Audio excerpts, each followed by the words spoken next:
Le voyage majestueux du papillon monarque. Obtenez votre propre exemplaire du livre d'activité en suivant le lien dans la description ci-dessous. Avez-vous déjà réfléchi au cycle de vie d'un papillon monarque? Eh bien, c'est un voyage fascinant, rempli de transformations et de merveilles, qui se déroule en 4 étapes distinctes. Notre voyage commence avec un tout petit objet sphérique, pas plus grand qu'une tête d'épingle. Il s'agit de l'œuf, la première étape du cycle de vie d'un papillon monarque. Avec précision et soin, la femelle papillon dépose ses œufs sur la face inférieure des feuilles d'asclépiade. Ce choix n'est pas fait au hasard. Oh non, c'est une décision délibérée. La plante d'asclépiade servira de source de nourriture pour la prochaine étape de la vie du papillon. Après environ 4 jours, l'œuf éclot et une petite chenille ou larve en émerge. Cette petite créature a un appétit insatiable. Elle passe la majeure partie de son temps à manger les feuilles d'asclépiade, à grandir et à muer, un processus appelé la mue.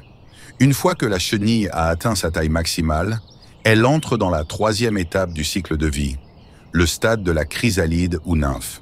La chenille trouve un endroit sûr, souvent sous une feuille ou une branche, et commence à tisser une enveloppe protectrice autour d'elle-même.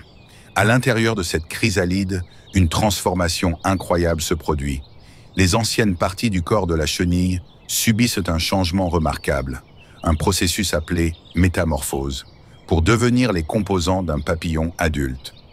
Après environ 2 semaines, la dernière étape du cycle de vie se produit. Le papillon monarque adulte émerge de la chrysalide avec ses ailes orange et noires, froissées et humides. Alors qu'il pend la tête en bas, le papillon pompe des fluides dans ses ailes, ce qui les fait se déployer et sécher. Une fois ses ailes sèches, le papillon est prêt à s'envoler, à recommencer le cycle et à pondre ses propres œufs. Pour résumer, le cycle de vie d'un papillon monarque commence par un œuf, pondu sur une plante d'asclépiade par une femelle papillon. Cet œuf éclot en une chenille qui se nourrit des feuilles d'asclépiade.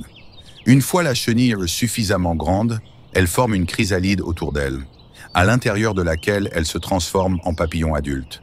Après être sorti de la chrysalide et avoir séché ses ailes, le papillon est prêt à voler et à pondre des œufs, poursuivant ainsi le cycle de la vie.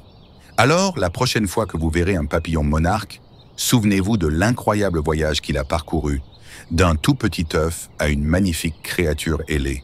C'est un témoignage du pouvoir de la transformation et de la merveille de la nature.